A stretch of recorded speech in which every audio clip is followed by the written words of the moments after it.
శ్రోతలందరికీ నమస్కారం. ఈ వీడియోలో మనం చెప్పుకోబోయే కథ నా బంగారు పుట్టలో వేలు పెడితే కుట్టను. ఇక కథలోకి వెళితే, అనగనగా ఒక రాజ్యం ఉండేది. ఆ రాజ్యానికి రాజు ఉన్నాడు. ఆ రాజుకి 7 కొడుకులు ఉండేవారు. ఒకసారి రాజుగారి 7 కొడుకులు చేపల వేటకని బయలుదేరి వెళ్ళారు. 7 కొడుకులు కలిసి 7 చేపలు పట్టుకొని రాజభవనానికి తీసుకొచ్చారు. ఆ 7 చేపలను ఒక బండరాయి పైన ఆరబెట్టారు. అందులో అన్ని చేపలు ఎండినా ఒక పెద్దవాడి చేప మాత్రం ఎండలేదు. దానికి బాధపడిన ఆ రాజు పెద్ద కొడుకు చేప దగ్గరికి వెళ్ళి, చేప ఎందుకు ఎండలేదు అని అడిగాడు. దానికి ఆ చేప, ఓ రాకుమారా, నాకు అడ్డంగా గడ్డివాము ఉంది. దాని నీడ నా మీద పడి నేను సరిగా ఎండలేకపోయాను అని చెప్పింది.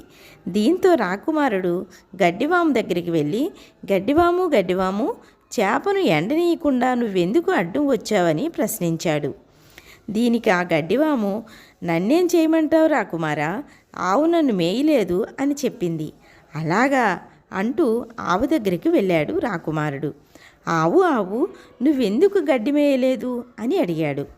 నేనేం చేయను రాకుమారా, జీతగాడు నాకు మేత వేయలేదు అని బదిలిచ్చింది ఆ ఆవు. దీంతో జీతగాడి దగ్గరికి వెళ్ళి, రాకుమారుడు, జీతగాడా ఆవుకెందుకు మేత వేయలేదు అని అడిగాడు. ఏం చెప్పను రాకుమారా, అవ్వ నాకు బువ్వ పెట్టలేదు, చాలా ఆకలిగా ఉంది అని చెప్పాడు జీతగాడు. అవ్వ జీతగాడికి ఎందుకు బువ్వ పెట్టలేదు అని అడిగాడు రాకుమారుడు.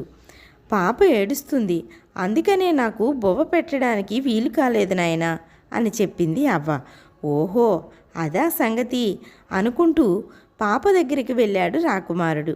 పాప ఎందుకు ఏడుస్తున్నావు అని అడిగాడు.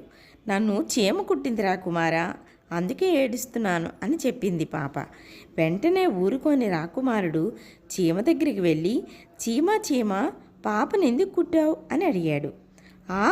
నా బంగారు పొట్టులో వేలు పెడితే నేను కుట్టనా గిట్టనా అని బడాయిగా బదులిచ్చింది చీమ. బాగుంది కదండి చీమ కథ. ఇక కథ కంచికి మనం ఇంటికి. నమస్తే.